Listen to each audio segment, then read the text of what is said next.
Bonjour à tous, bien-aimés. Je voudrais partager avec vous quelques pensées autour de pourquoi parfois les situations sont si difficiles. Nous faisons la volonté de Dieu et nous tombons face à des obstacles, des complications. Ça peut être dans des projets pour l'Église, ça peut être dans votre vie personnelle, dans votre vie professionnelle, dans vos études. Vous recherchez peut-être un stage, une alternance, un contrat d'alternance, un contrat auprès d'un employeur. Et parfois, on a l'impression que des choses qui sont tellement fluides pour les autres, pourquoi sont-elles si compliquées pour nous? Et on est étonné, on ne comprend pas, d'autant plus que nous avons un Dieu puissant, nous avons foi en lui, et nous savons qu'un seul clin d'œil du Seigneur change complètement une situation. Et quand on traverse des moments difficiles comme cela, on se demande, mais Seigneur, pourquoi c'est si compliqué? Et j'ai été amené à penser à cela parce que je relisais dans Exode chapitre 4. Exode chapitre 4, c'est le moment où Moïse, qui a fui l'Égypte, qui a été chez celui qui va devenir son beau-père Jéthro, et Moïse est là et il est appelé par le Seigneur, il est appelé par l'Éternel à ce moment-là. Il est appelé pour venir servir le peuple d'Israël qui vit en esclavage en Égypte. Et donc, et Moïse, bien sûr, se dit, mais Seigneur, quand je vais aller voir le peuple d'Israël, ils vont me demander, mais qui suis-je? Comment est-ce que je vais leur prouver que je viens de ta part? Et là, Dieu va donner à Moïse, il va lui donner 3 miracles à accomplir. Premièrement, il va lui dire, tu vas prendre un bâton et tu vas le jeter. Et lorsqu'il a jeté le bâton, eh bien, le bâton s'est transformé en serpent. Lorsqu'il a vu cela, Moïse s'est enfui. Le Seigneur lui a dit, non, prends le serpent là, tu peux le reprendre, il va redevenir un bâton. Premier miracle. Dieu était en train de montrer à Moïse combien il était puissant et Moïse pouvait donc, lorsqu'il irait voir le peuple d'Israël, lorsqu'il irait dire au peuple d'Israël, Dieu m'a envoyé pour vous faire sortir d'Égypte, eh bien, le peuple d'Israël lui demanderait, mais qui es-tu? Est-ce que c'est vraiment Dieu qui t'a envoyé? Et donc, Moïse pouvait montrer ce miracle. Autre miracle, le Seigneur lui a dit, tu prends ta main, tu la mets sur ta poitrine, à l'intérieur de ton vêtement, et tu vas la ressortir. Et puis quand il l'a ressortie, sa main était blanche comme la lèpre, comme couverte d'une lèpre blanche. Et puis il l'a remis, et elle est redevenue saine. Deuxième miracle. Et le Seigneur lui a dit, si avec ces 2 miracles, il ne te croit pas, il ne te croit toujours pas, tu vas puiser de l'eau dans le Nil, tu vas le répandre sur la terre, et dès que l'eau va toucher le sol, elle va se transformer en sang. Et avec ces 3 miracles, tu iras voir le peuple, mon peuple, pour leur parler et leur dire ce que je vais faire. Et donc, très certainement, dans une telle situation, Moïse a été rassuré. Et nous arrivons maintenant au verset, je vais aller un peu plus loin, donc Exode chapitre 4, maintenant que je vous ai donné un peu le contexte.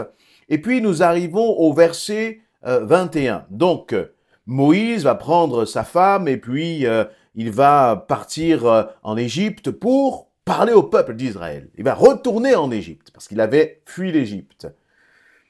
Verset 21 nous est dit ceci, l'Éternel dit à Moïse, maintenant que tu es en route pour retourner en Égypte, considère tous les miracles que je t'ai donnés, considère tous les miracles que je t'ai donnés, le pouvoir d'accomplir. Tu les feras devant le Pharaon. Moi, je lui donnerai un cœur obstiné, de sorte qu'il ne permettra pas au peuple de s'en aller. Tu diras, voici ce que dit l'Éternel, Israël est mon fils aîné. Je te l'ordonne, laisse aller mon fils pour qu'il me rende un culte. Si tu refuses, je ferai périr ton fils aîné. J'ai lu, j'ai relu, ça m'a interpellé, vraiment cette phrase que que l'Éternel va dire à Moïse. Il va dire, maintenant que tu es en route, Moïse, pour retourner en Égypte, considère tous les miracles. Et donc, il parlait des 3 miracles que je vous ai décrits en introduction. Mais tu vas les considérer et tu vas les accomplir devant le Pharaon. pour le convaincre de laisser mon peuple. Mais Dieu dit, moi, je lui donnerai un cœur obstiné, de sorte qu'il ne permettra pas au peuple de s'en aller. Vous imaginez, Dieu appelle Moïse à accomplir une mission. Moïse ne se sent pas du tout à l'aise, aussi bien devant le peuple d'Israël que face au Pharaon.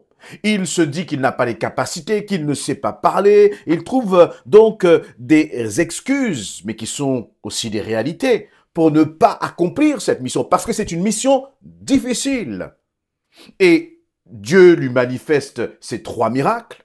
Très certainement qu'il était rassuré, il se dit, c'est bon, je peux y aller maintenant. Dieu m'a montré ces miracles, je peux y aller, je vais accomplir ces miracles. Et là, au verset 21, le Seigneur lui dit, tu vas faire ces mêmes miracles devant le Pharaon, mais moi je vais lui donner un cœur obstiné, de sorte qu'il ne permettra pas au peuple de s'en aller.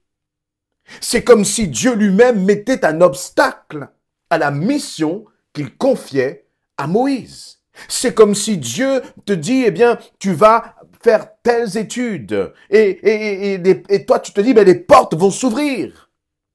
Et puis tu vois que tu essayes de passer, mais que c'est difficile.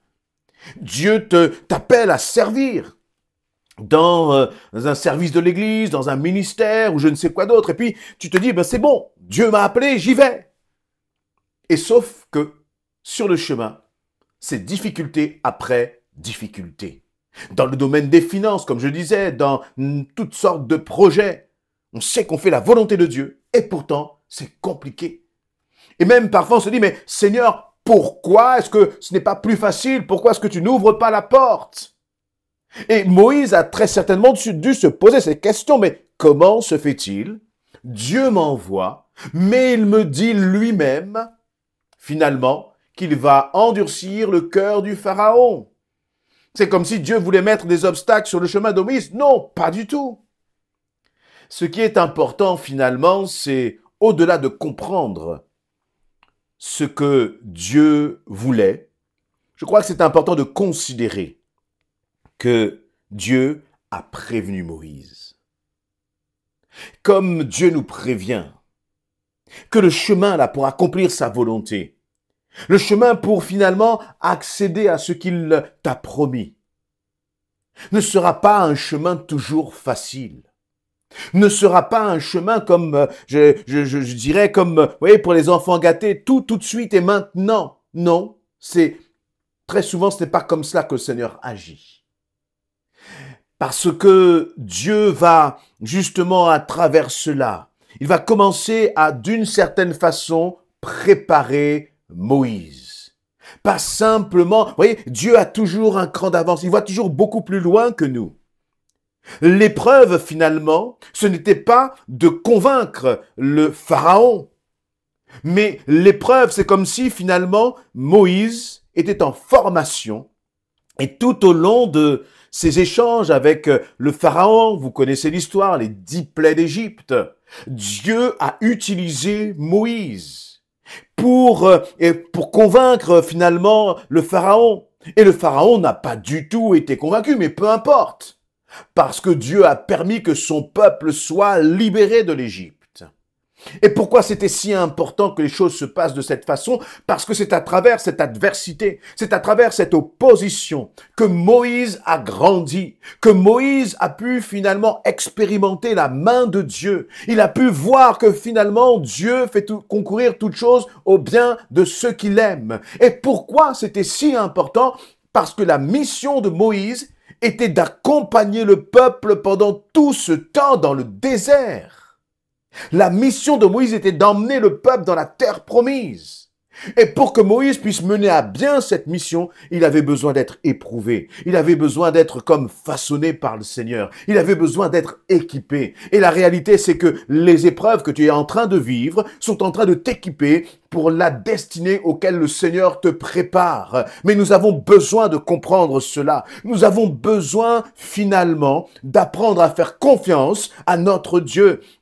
Plutôt que de murmurer dans la difficulté, attache-toi au Seigneur. Ouvre ton cœur au Seigneur en disant, Seigneur, dans cette situation, que veux-tu m'apprendre? Que veux-tu m'enseigner? Je veux être ton élève au Saint-Esprit. Et je crois que c'est l'attitude que nous devons développer en tant qu'enfants de Dieu. Nous devons cesser de penser, et je sais combien c'est difficile, bien-aimé, parce que lorsqu'on est au milieu de la tempête, on n'a qu'une chose que l'on a envie de crier, c'est Seigneur, je sais que tu es capable. En un clin d'œil, en un claquement de doigts, la situation est transformée, je peux être tranquille et marcher tranquille. Tu peux m'éviter toutes ces souffrances, tu peux m'éviter toutes ces épreuves. Alors pourquoi, Seigneur?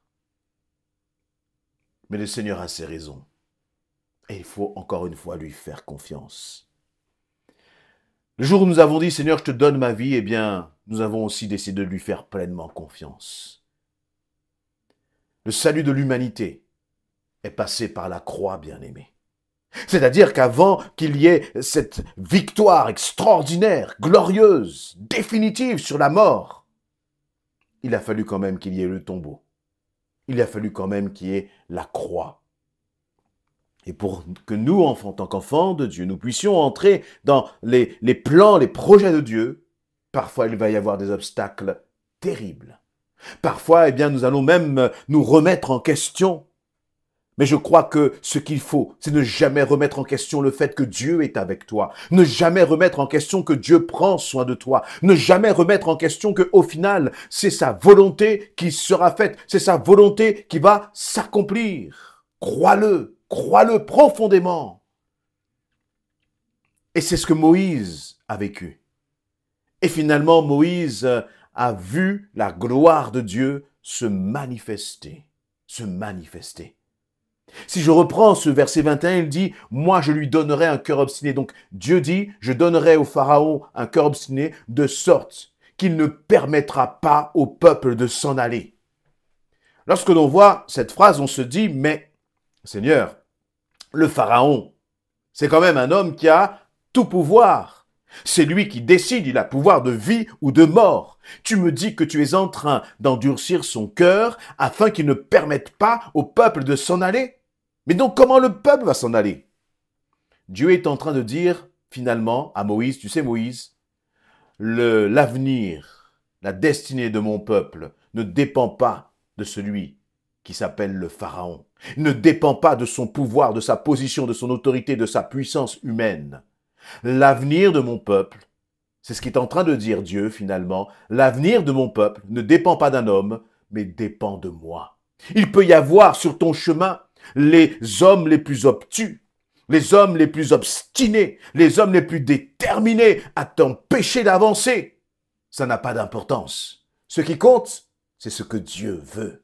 Et je crois que c'est sur cela que nous devons porter toute notre attention dans ce que tu traverses, dans tes moments de doute. Ne regarde pas au pouvoir des hommes, ne regarde pas au pouvoir de nuisance de ceux qui sont autour de toi, mais regarde à ton Dieu, parce que ta liberté, ta victoire, elle est entre les mains de ton Père céleste et personne d'autre.